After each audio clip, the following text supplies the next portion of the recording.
المرسلین خاتم النبیین احمد مجتبی جناب محمد مصطفیٰ صلی اللہ علیہ وعلی آلہ واصحابہ وبارک وسلم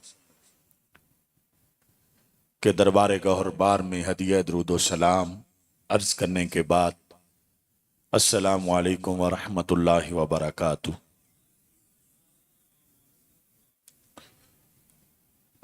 رب ذوالجلال کے فضل اور توفیق سے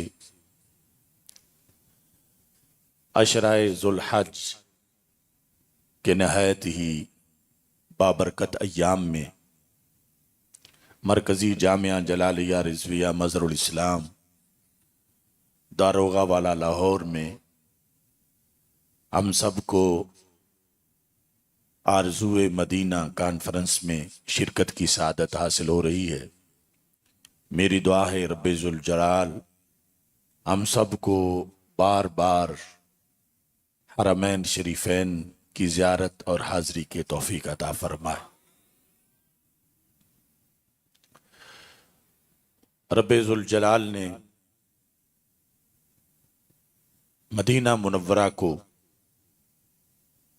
سرور کونین حضرت محمد مصطفیٰ صلی اللہ علیہ وسلم کی نسبت سے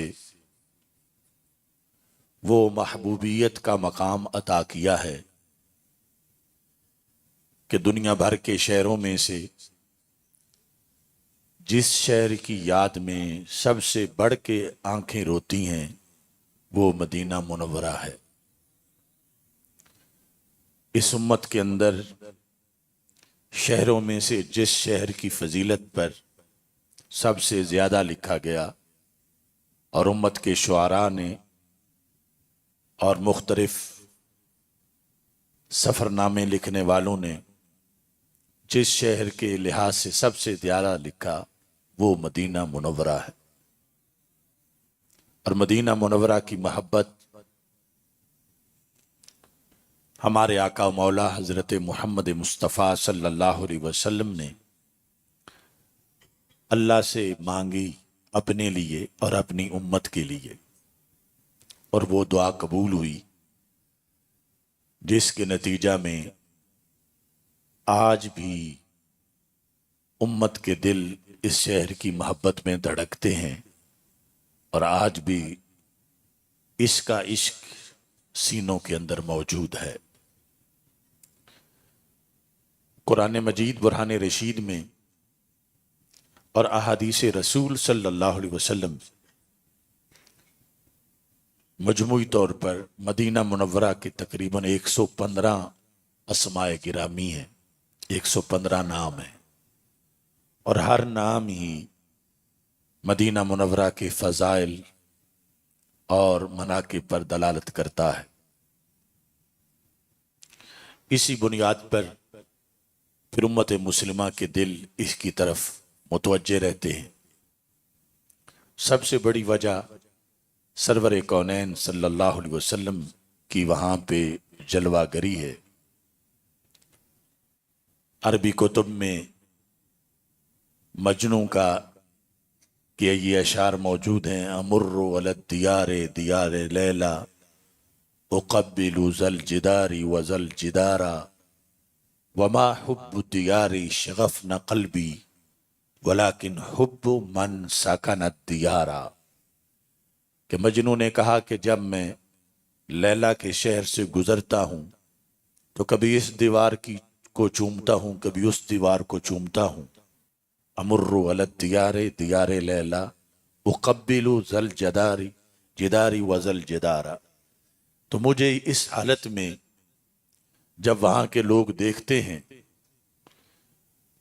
کہ اس شہر کی، یعنی جو لیلا کا شہر ہے، اس میں بظاہر کوئی خوبی نہیں ہے کہ اس کی گلیاں چومنے کے قابل ہوں، لیکن میرا ایک تصور ہے وما حب الدیار شغفن قلبی، ان در و دیوار کی محبت نے میرے دل کے اندر ڈیرا نہیں لگایا، ولیکن حب من سکن الدیارا، کہ کبھی جو یہاں پہ رہا کرتی تھی اس کی محبت نے مجھے اس شہر کا گرویدہ بنایا۔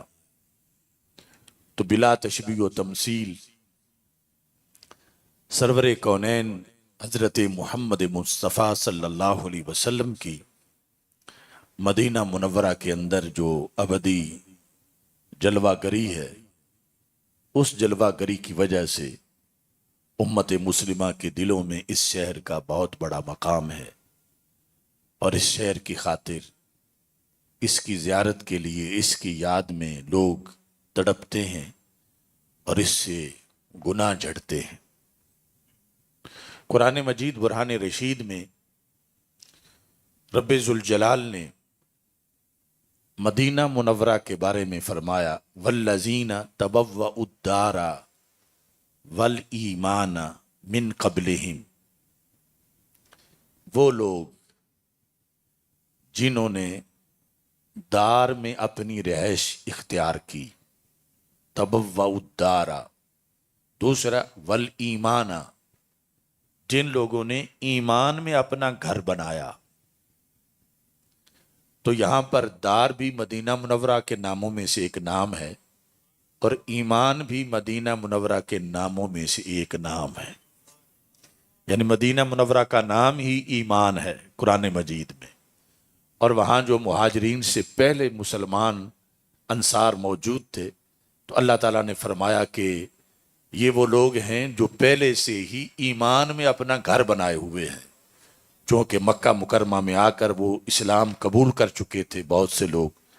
تو مدینہ منورہ کی یہ شان ہے کہ وہاں چپا چپا، گلی گلی، محلہ محلہ، اس پر اللہ نے لفظ ایمان بولا، اور اس میں جانے والے ایمان میں جاتے ہیں، ایمان میں رہتے ہیں، اور وہاں پر رہنے والے کو رب ذوالجلال جو جزوی طور پر یا ہمہ وقت رہتا ہے، اللہ اس کو اپنے انوار و تجلیات عطا فرماتا۔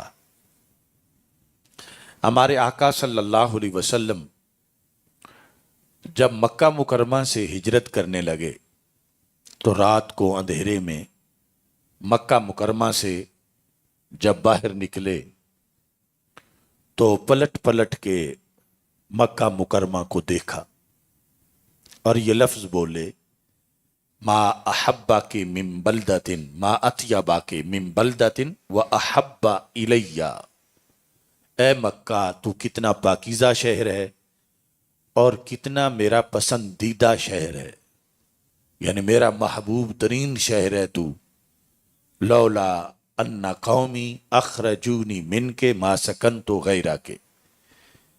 اس وقت تک ابھی مدینہ بنا نہیں تھا، تو سرکار نے فرمایا اگر میری قوم اے مکہ مجھے یہاں سے نکلنے پر مجبور نہ کر دیتی تو میں سوائے تیرے کبھی بھی کوئی اور مسکن نہ بناتا۔ اتنا مکہ مکرمہ کا مقام ہے، فرمایا کہ تو میرا محبوب ترین شہر ہے اور بڑا پاکیزہ شہر ہے، اگر میری قوم یہاں سے یعنی قریش مجھے نکلنے پر مجبور نہ کر دیتے، اور اصل میں یہ کہ اللہ کا حکم نہ ادا تھا، اور مقصد یہ تھا کہ اسلام دوسری جگہ جا کر پاورفل طریقے سے آگے پھیلے اور اسلام مضبوط ہو، اور پھر اسی اسلام کا سکہ مکہ مکرمہ میں بھی بیٹھے۔ تو یہ ہجرت کے وقت رسول اکرم صلی اللہ علیہ وسلم نے اپنے جذبات کا اظہار کیا مکہ مکرمہ کے بارے میں۔ تو اس واسطے رسول اکرم صلی اللہ علیہ وسلم کی امت کے نزدیک مکہ مکرمہ بھی محبوب ترین شہر ہے، چونکہ ہمارے آقا صلی اللہ علیہ وسلم نے اس کو محبوب ترین شہر فرمایا۔ لیکن مدینہ منورہ جب ہجرت کر کے پہنچے تو بخاری شریف میں ہے کہ مکہ مکرمہ سے جو پیار تھا صحابہ کا، یعنی جو مکی زندگی میں کلمہ پڑھ چکے تھے اور ساتھ تھے، ان کو بار بار مکہ مکرمہ کی یاد آ رہی تھی، یعنی مدینہ منورہ پہنچنے کے بعد مکہ مکرمہ ان کو یاد آ رہا تھا۔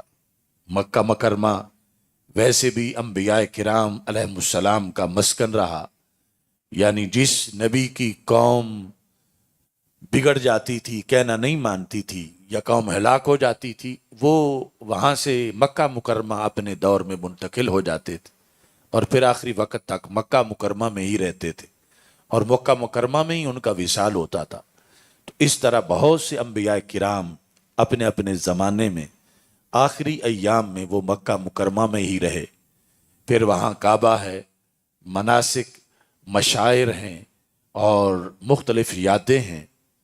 تو صحابہ کرام جب مدینہ منورہ پہنچے، حضرت عائشہ صدیقہ رضی اللہ تعالی عنہا کا یہ فرمان ہے بخاری شریف میں کہ یاد مکہ میں صحابہ کو بخار ہونے لگا، حضرت بلال کو بخار ہو گیا اور حضرت صدیق اکبر رضی اللہ تعالی عنہ کو بخار ہو گیا۔ حضرت صدیق اکبر بخار کی حالت میں قصیدہ پڑھ رہے تھے جس میں اس گھاس کا تذکرہ تھا جو مکہ مکرمہ میں اگتی ہے، اور ان سارے مناظر کا وہ بار بار شعروں میں ذکر کر رہے تھے بخار کے اندر۔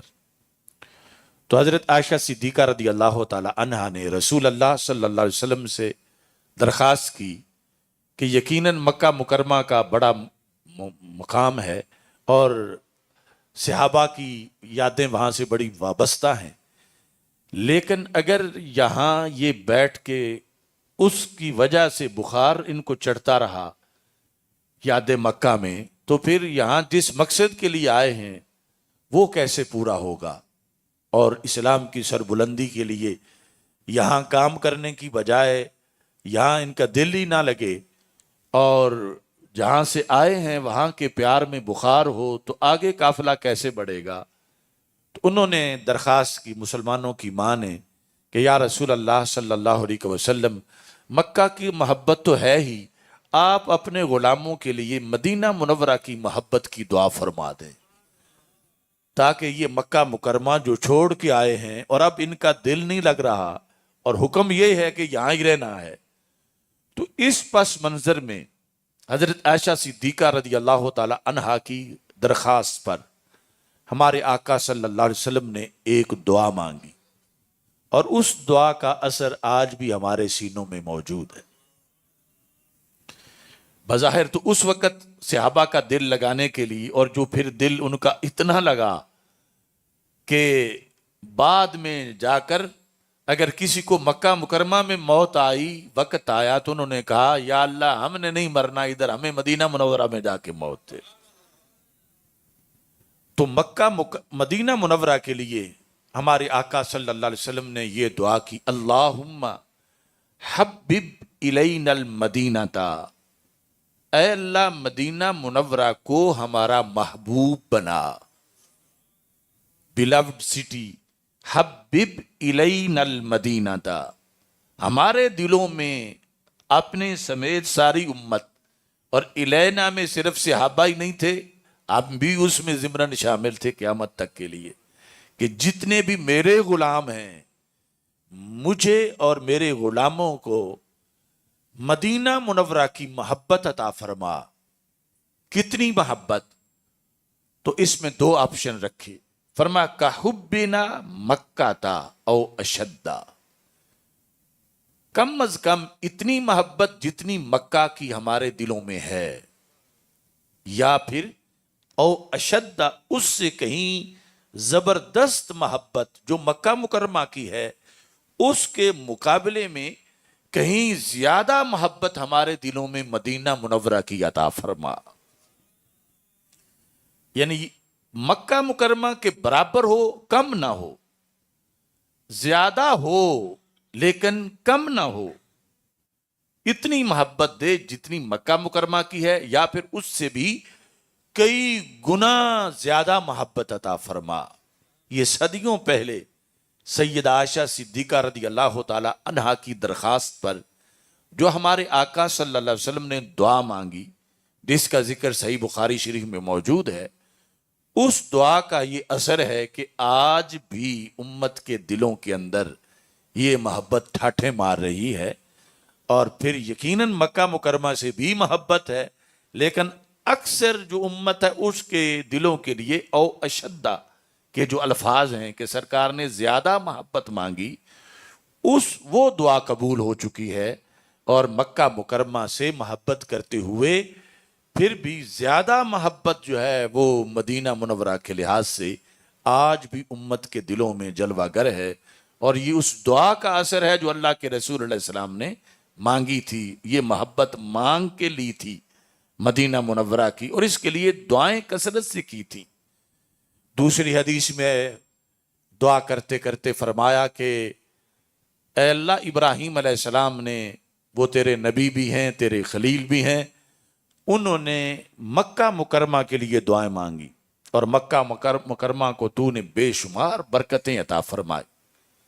فرما آنا ادعوکا للمدینہ، اے اللہ میں تجھ سے مدینہ منورہ کے لیے دعا کر رہا ہوں.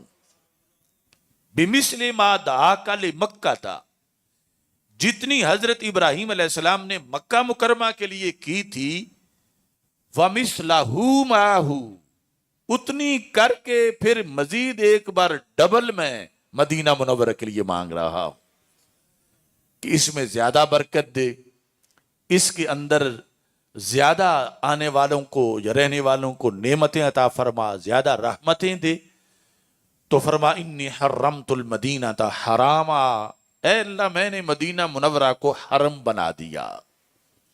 تو یہ ہے کہ جس کی وجہ سے حرمین کریمین کہا جاتا ہے، حرمین شریفین کہا جاتا ہے، کہ رسول اکرم صلی اللہ علیہ وسلم نے مدینہ منورہ کو حرم قرار دیا. اللہ تعالی کی طرف سے وہ قبولیت ہوئی، اور مدینہ منورہ کے حرم کی بھی حدود ہیں، اگرچہ بعض فقہی مسائل میں فرق ہے. حرم مکہ کے اور مسائل احکام ہیں، حرم مدینہ منورہ کے اور احکام ہیں، لیکن اللہ نے دونوں کو ہی حرم بنا دیا. مکہ مکرمہ تو پہلے ہی حرم تھا، لیکن مدینہ منورہ رسول اکرم نور مجسم شفیع معظم صلی اللہ علیہ وسلم نے پہلے دعا مانگی کہ اللہ اس کو حرم بنا دے، اور پھر فرما انی حرمت المدینہ حراما، میں نے مدینہ منورہ کو حرم بنا دیا ہے. اور اس کے لحاظ سے پھر رسول اللہ صلی اللہ علیہ وسلم نے ہر چیز ڈبل ہی نہیں بلکہ کئی گنا مانگی، اور وہ کئی گنا اس شہر کو عطا کی گئی. یہ سب سیاستہ کی حدیثیں ہیں. ہمارے آقا علیہ السلام نے فرمایا اللہم جعل بالمدینہ ضعفی ما جعلت بمکہ من البرکہ، اے اللہ جتنی تو نے مکہ مکرمہ کو برکتیں دی ہیں، اس سے کئی گنا زیادہ مدینہ منورہ کو عطا فرما. اللہم جعل ضعفی ما جعلت بمکہ من البرکہ، برکت ہے، اضافہ، نشو و نما اور استقامت اور ثبات فی الدین. فرمایا یہ پہلے تو نے مکہ مکرمہ کو عطا کر رکھی ہیں. حضرت ابراہیم علیہ السلام کے دعاؤں کے نتیجہ میں مدینہ منورہ کے لیے دعا کر رہا ہوں، اس کے اندر برکتیں دیں اتنی یا اس سے زائد، دے فی کئی گنا، بلکہ یہاں پر دوسرا آپشن ذکر ہی نہیں کیا برابر کا. اللہم اجعل بالمدینہ ضعفی ما جعلت بمکہ من البرکہ، رب جتنی تو نے مکہ مکرمہ کو برکتیں دی ہیں، اس سے کئی گنا برکتیں تو مدینہ منورہ کو عطا فرما دے. تو اس بنیاد پر نبی اکرم نور مجسم شفیع معظم صلی اللہ علیہ وسلم کی دعاؤں کا یہ اثر ہے کہ پھر صحابہ کے دلوں کے اندر اور پھر بعد میں امت کے لحاظ سے یہ محبت دلوں میں راسخ ہوئی، یہاں تک کہ حضرت سعد بن ابی وقاص رضی اللہ تعالی عنہ حجۃ الوداع کے موقع پر، یعنی مدینہ منورہ سے مکہ مکرمہ حج پر گئے ہوئے تھے، تو وہ بیمار ہو گئے، اور بیماری اتنی زیادہ تھی کہ انہوں نے سمجھ لیا کہ اب میرا وقت وفات آ گیا ہے. رسول اللہ صلی اللہ علیہ وسلم ان کے خیمے میں تشریف لے گئے. یہ سب کچھ بھی بخاری شریف میں ہے. جب آپ تشریف لے گئے تو حضرت سعد رضی اللہ تعالی عنہ رو رہے تھے. تو ہمارے آقا صلی اللہ علیہ وسلم نے فرمایا سعد کیا موت کی وجہ سے ڈر گئے ہو اور رو رہے ہو؟ تو انہوں نے کہا یا رسول اللہ صلی اللہ علیہ وسلم میں موت کی وجہ سے، موت کے ڈر سے نہیں رو رہا، میں جو مدینہ منورہ میں فوت ہونے کا ثواب ہے اس سے محروم ہونے کی وجہ سے رو رہا ہوں کہ ہمارا رب نے گریڈ بڑھایا تھا کہ ہمیں مکہ سے مدینہ منورہ پہنچایا تھا. مدینہ منورہ ہمارا دار ہجرت ہے جہاں ہم مکہ مکرمہ سے ایڈوانس ہو کے پہنچے تھے. اب مرنے کا وقت آیا ہے تو میں پھر واپس لوٹ کے مکہ مکرمہ آ گیا ہوں. اس مکہ سے تو رب نے ہمیں ترقی دے کے مدینہ منورہ پہنچایا تھا. تو میں چاہتا تھا کہ میری موت وہاں آئے، لیکن اب جو حالات پیدا ہو گئے ہیں میں تو سارے حج کر کے چلے جائیں گے، میں یہی فوت ہو جاؤں گا اور مکہ مکرمہ میں ہی رہ جاؤں گا. مدینہ منورہ میں جینے کا بھی ثواب ہے اور مرنے کا بھی ثواب ہے، تو مجھے وہ ثواب نہیں ملے گا. اب دیکھو دعا کا اثر، پہلے مدینہ منورہ میں دل نہیں لگ رہا تھا، اب کہتے ہیں مرنا ہے تو وہ بھی مدینہ منورہ میں مرنا ہے. وہ دعا اتنی قبول ہو گئی تھی. یا رسول اللہ، یا رسول اللہ صلی اللہ علیہ وسلم. تو یہاں پر اب جو رسول اللہ صلی اللہ علیہ وسلم نے جب یہ بات سنی تو فرمایا ابھی تو تمہارے مرنے کا وقت ہی نہیں آیا. یہ نگاہ نبوت دیکھو، فرمایا ابھی تو تمہارے مرنے کا وقت نہیں آیا، اللہ تمہاری وجہ سے بہت سی قوموں کو فائدہ پہنچائے گا جو تمہارے کہنے پہ کلمہ پڑ جائیں گے، اور تمہاری وجہ سے بہت سی قوموں کو نقصان ہوگا کہ جو تمہاری دعوت پہ کلمہ نہیں پڑھیں گے. تو یہ 10 ہجری کی بات تھی جب سرکار نے فرمایا. ان سعد کی حضرت سعد کو اس وقت ایک ہی بیٹی تھی، ان کے بیٹے سارے بعد میں پیدا ہوئے جو اس حدیث کے راوی ہیں، جن کو یہ انہوں نے خود اپنے بیٹوں کو بتائی کہ تم میں سے تو کوئی بھی نہیں تھا اس وقت، میری ایک ہی بیٹی تھی، میں اس کی وراثت کا حکم سرکار سے پوچھ رہا تھا، اور سرکار نے فرمایا ابھی تو مرنے کا وقت نہیں آیا. تو 56 ہجری تک یہ زندہ رہے حضرت سعد بن ابی وقاص. ان کے ذریعے سے پھر اسلام آگے عراق سے ایران تک اور ایران سے بلوچستان تک پہنچا، اور ان کی وجہ سے یہ جو آتش پرست تھے ان کے ٹھکانے جو ہیں وہ چور چور ہوئے اور ایمان اور یقین کی فتوحات آگے پہنچی. تو رسول اللہ صلی اللہ علیہ وسلم کی یہ خبر بھی سچ ثابت ہوئی کہ تمہارا ابھی مرنے کا وقت نہیں آیا، ابھی اللہ تمہاری وجہ سے بہت سی قوموں کو فائدہ ہو دے گا. جتنے بھی دارہ اسلام میں اس سائٹ پہ داخل ہوئے ان میں حضرت سعد کا باقاعدہ حصہ ہے ان کے ایمان میں، اور ان کی آگے جو زندگی میں تقوی و پرہیزگاری ہے، اور دوسری طرف کفر کا ملیا میٹ آپ نے ان کو کیا. تو یہ تھا اس دعا کا نتیجہ جو رسول اکرم صلی اللہ علیہ وسلم نے مانگی تھی، اور صحابہ پھر اتنی محبت ان کے دلوں میں آ گئی کہ حضرت فاروق اعظم رضی اللہ تعالی عنہ آپ یہ دعا مانگا کرتے تھے، اللہم اجعلنی اللہم ارزقنی شہادتاً فی سبیلک واجعل موتی ببلد رسولک.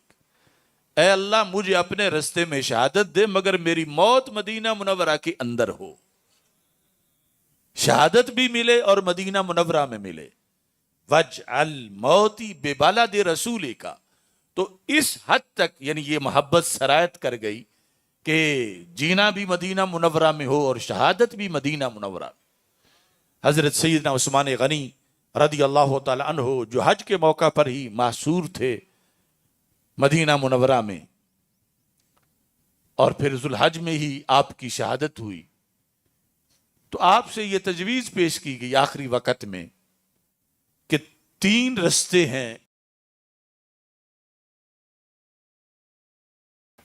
یا تو فوج کو حکم دو وہ ان باغیوں کو کچل دے جنہوں نے آ کے مدینہ منورہ کا امن خراب کر رکھا ہے اور آپ کا پانی تک بند کر دیا گیا ہے، تو آپ اپنی فوج کو حکم دے جو حکم کی منتظر ہے، یا پھر گھر کی پچھلی جانب سے نقب لگا کے نکلیں اور مکہ مکرمہ چلے جائیں. وہاں سارے صحابہ اکٹھے ہیں حج کے موقع پر اور وہ حفاظت کریں گے، یا پھر آپ شام چلے جائیں اور حضرت امیر معاویہ رضی اللہ تعالی عنہ وہاں گورنر ہیں ان کے پاس رہیں. تو آپ نے یہ تینوں تجویزیں مسترد کر دیں. فرمایا جہاں تک میں اپنی فوج کو حکم دوں فرمایا میں وہ پہلا بندہ نہیں بننا چاہتا جو اپنی جان بچانے کے لیے اپنے رسول صلی اللہ علیہ وسلم کے شہر کی گلیوں میں مسلمانوں کا خون بہا دے. میری جان چلی جائے تو چلی جائے، میں شہر حبیب کا تقدس پامال نہیں ہونے دوں گا. تو اس واسطے میں اپنی فوج کو حکم نہیں دوں گا کہ وہ میری جان کی حفاظت کے لیے مدینہ منورہ کی گلیوں میں جنگ کریں. فرمایا جہاں تک مکہ مکرمہ جانے کی بات ہے تو لم افارق دار ہجرتی و مجاورات رسول اللہ صلی اللہ علیہ وسلم. فرمایا مکہ مکرمہ جانے سے یا شام جانے سے میری جان تو بچ سکتی ہے، لیکن دار الہجرت میں شہادت کا ثواب نہیں مل سکتا. فلن افارق لم افارق دارا ہجرتی. فرمایا ٹھیک ہے، مکہ مکہ ہے، شام شام ہے، حشر شام میں بپا ہوگا اور آخری وقت میں سب اہل حق شام میں اکٹھے ہو جائیں گے، قیامت برپا ہوگی حدیث شریف کے مطابق. لیکن فرمایا یہ مدینہ میرا دار الہجرت ہے. فلم افارق دار ہجرتی لن افارق، ہرگز میں اپنے دار ہجرت کو نہیں چھوڑوں گا. ومجاورات رسول اللہ صلی اللہ علیہ وسلم، میں رب کے رسول کا قرب چھوڑ کے نہیں جا سکتا. مجاورت قرب، یہ اللہ کے رسول صلی اللہ علیہ وسلم کا مجھے یہاں پر قرب حاصل ہے. اس قرب میں شہادت میں بھی مٹھاس ہوگی. وہاں جائے کہ مکہ مکرمہ میں زندہ رہوں، شام میں زندہ رہوں، مجھے اس سے زیادہ یہ پسند ہے کہ میں اس شہر میں شہید ہو جاؤں جس میں ہم ہجرت کر کے آئے ہیں. اور اللہ کے رسول علیہ السلام جہاں جلوہ گر ہیں، جن کے پڑوس میں میری شہادت ہوگی تو مجھے اس میں بھی مٹھاس میسر آئے گی. تو یہ اس دعا کا نتیجہ تھا کہ مشکل سے مشکل حالات کے اندر بھی ان لوگوں نے اپنے لیے شہادت کی دعائیں مدینہ منورہ کے لحاظ سے مانگی، اور پھر امت کے اندر یہ محبت سرایت کر گئی. صحابہ کرام رضی اللہ تعالی عنہم رسول اللہ صلی اللہ علیہ وسلم کے وصال کے بعد جہاں بھی تھے وہ حاضری دینے کے لیے رسول اللہ صلی اللہ علیہ وسلم کی دہلیز پہ پہنچتے اور وہاں آ کر اپنی محبتوں کا نذرانہ پیش کرتے. وہ حضرت بلال رضی اللہ تعالیٰ عنہ ہو، حضرت عبداللہ بن عمر رضی اللہ تعالیٰ عنہ ہو، یا دیگر صحابہ، ان میں کسی سے بھی یہ مروی نہیں ہے کہ وہ صرف مسجد نبوی میں نماز پڑھنے آئے ہوں اور سرکار کی دہلیز پہ انہوں نے حاضری نہ دی ہو. حضرت ابو ایوب انصاری رضی اللہ تعالیٰ عنہ جو میزبان رسول صلی اللہ علیہ وسلم ہیں، اور پھر بعد میں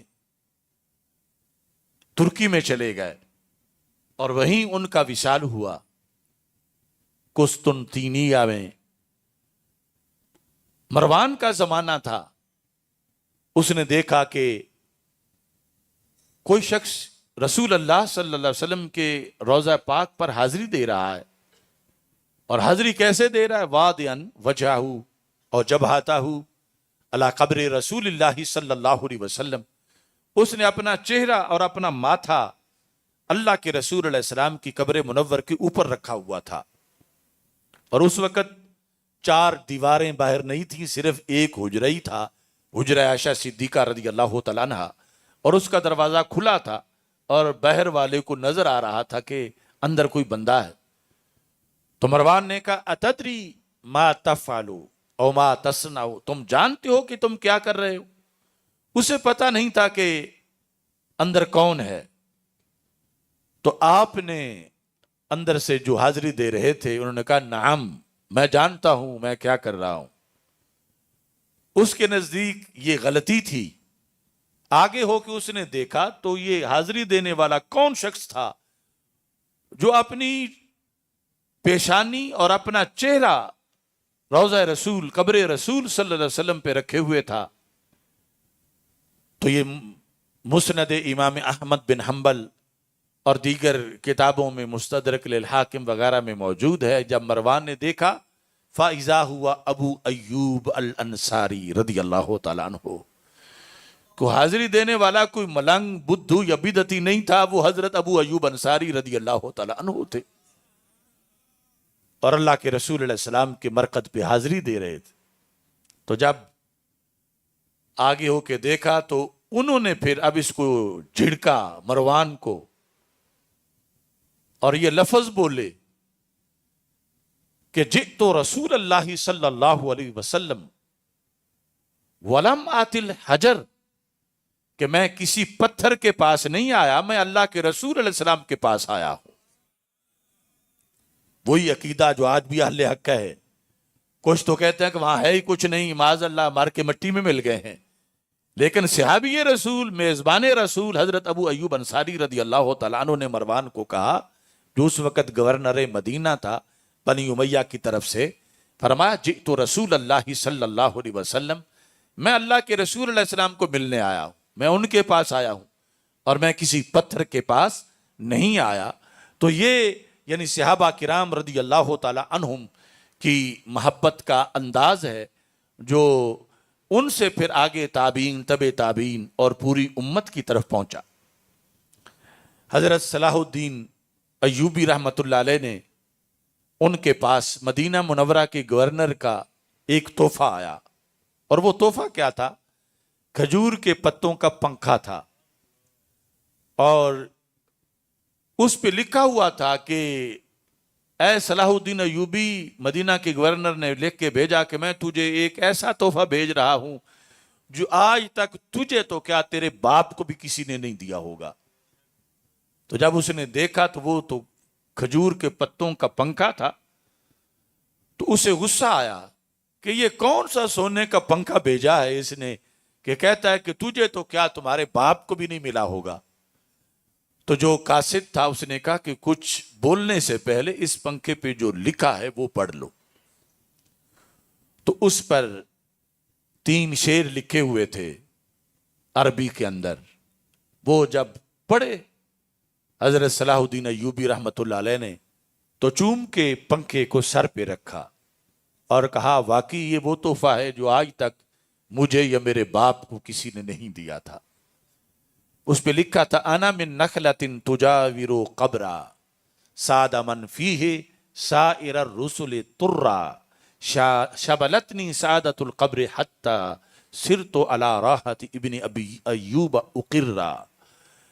انا من نخلۃ، میں پنکھا ہوں ان پتوں کا جو پتے ہیں اس ٹہنی کے، جو ٹہنی ہے اس کھجور کی جو اللہ کے رسول علیہ السلام کے روضہ پاک کے پاک اگنے والی ہے، پاس اگنے والی ہے۔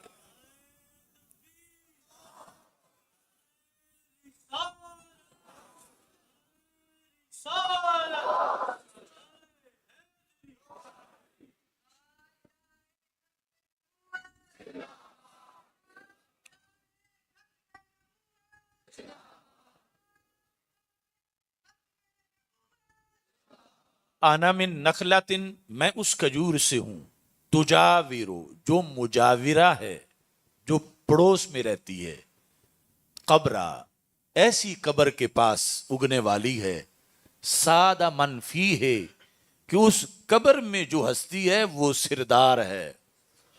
سیادت کی انہوں نے کس کی؟ سائر الرسل ترا، عام انسان تو عام رہے، وہ سارے نبیوں کے بھی سلطان ہیں۔ سارے نبیوں کے سلطان کی جو قبر ہے اس کے ساتھ جو اگنے والی کھجور ہے، اس کھجور کی ٹہنی کے پتوں کا میں بنا ہوا پنکھا ہوں۔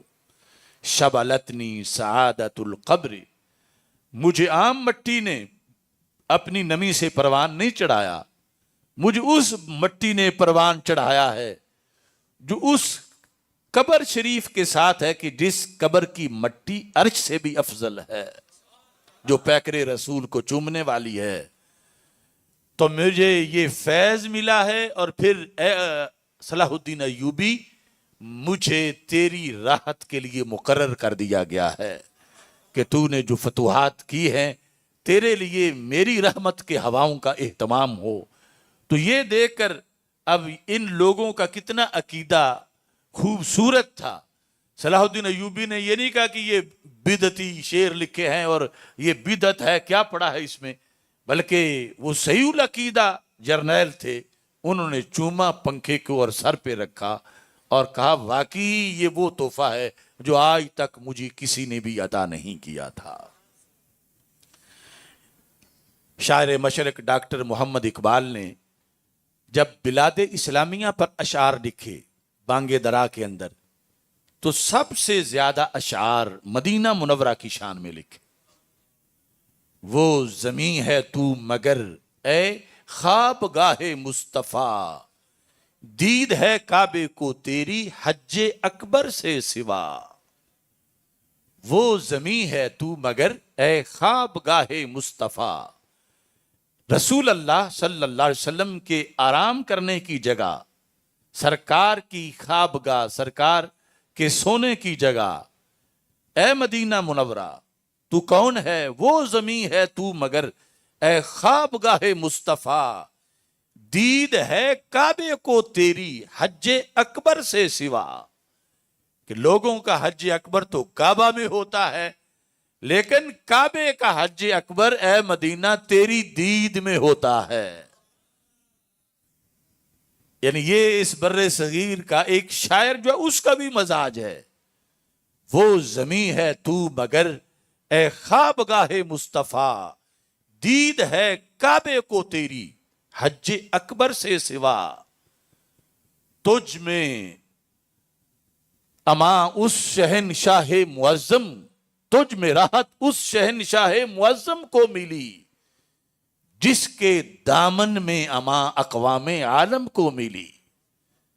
کہ جس ہستی کے دامن میں ساری قوموں کو امان ملی ہے، اے مدینہ منورہ تیرے اندر اس شہنشاہ معظم کو راحت ملی ہے۔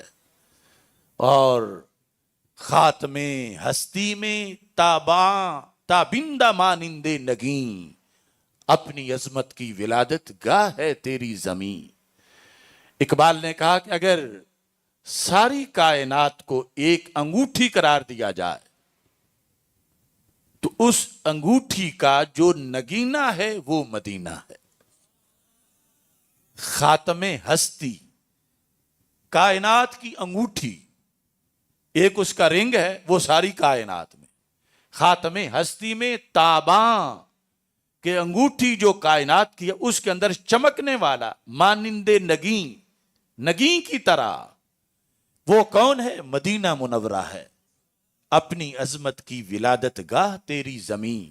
فرما مسلمانوں کی جتنی بھی عظمت ہے، حضرت صدیق اکبر رضی اللہ تعالیٰ عنہ سے لے کر آخری مسلمان تک، اس کی ولادت گاہ، مولد، پیدائش کی جگہ وہ مدینہ منورہ ہے۔ رسول اللہ صلی اللہ علیہ وسلم کا مولد مکہ مکرمہ ہے، اور امت کو جتنی عظمتیں ملی ان کا مولد، ان کی جائے ولادت مدینہ منورہ ہے۔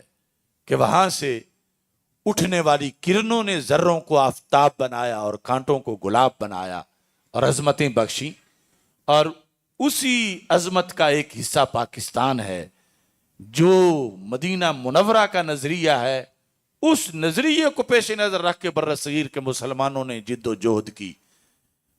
وہ نظریہ، اس کے پیش نظر 3 صدیوں کی جد و جہد کے بعد پاکستان معرض وجود میں آیا۔ یہ امریکہ کی کالونی نہیں ہے۔ آج کچھ بابو اور ملحد لوگ اس کو اس نظر سے دیکھتے ہیں کہ جیسے عام شہروں اور عام ملکوں جیسا کوئی ملک ہوتا ہے۔ یہ ختم نبوت کا فیضان ہے، اور یہ مدینہ منورہ کے فیض کی ایک جھلک ہے۔ یہ اس فیض پہ بننے والی مسجد ہے، اگرچہ اس کو آج تک آباد نہیں کیا جا سکا، لیکن اس کو مسجد کے نقش قدم اور نظریے پر بنایا گیا تھا۔ تو اس بنیاد پر یہ برٹش رول اور نیو ورلڈ آرڈر کے لیے نہیں بنایا گیا تھا، یہ نظام مصطفیٰ صلی اللہ علیہ وسلم کے لیے بنایا گیا تھا۔ زندہ باد، زندہ۔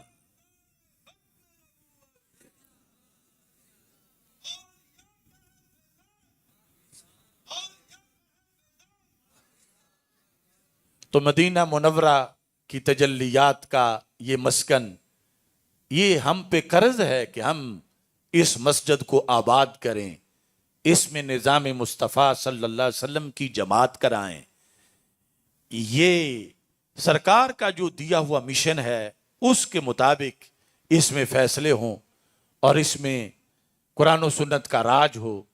آج دیکھو جو ملک بنا ہی ختم نبوت کے فیضان پر ہے، اس ملک کے اندر معاذ اللہ قادیانیوں کو ایوارڈ دیے جا رہے ہیں، جو ختم نبوت کے غدار ہیں اور ہر وقت اسلام اور مسلمانوں اور پاکستان کے خلاف جو سازشوں میں مصروف ہیں، جن کا سب سے بڑا مرکز یہود کے تل ابیب کے اندر بنا ہوا ہے، وہ قادیانی بگھوڑے، ان کو اس ملک میں ایوارڈ دیے جا رہے ہیں۔ ہمارا مطالبہ ہے کہ اس قسم کے سارے خرافات ان پر پابندی لگائی جائے اور ایسے ایوارڈ جو ہیں وہ واپس لیے جائیں، اور یہ وقت جو عشرہ ذوالحج کا وقت ہے، اس کے لحاظ سے ہم سب کو اس میں مزید عبادات کا اہتمام کرنا چاہیے، اور خصوصاً 10 ذوالحج کو سنت ابراہیمی اور سنت محمدی علی صاحب الصلاۃ والسلام کا مکمل طور پر اہتمام کرنا چاہیے۔ اللہ ہم سب کا حامی و ناصر ہو۔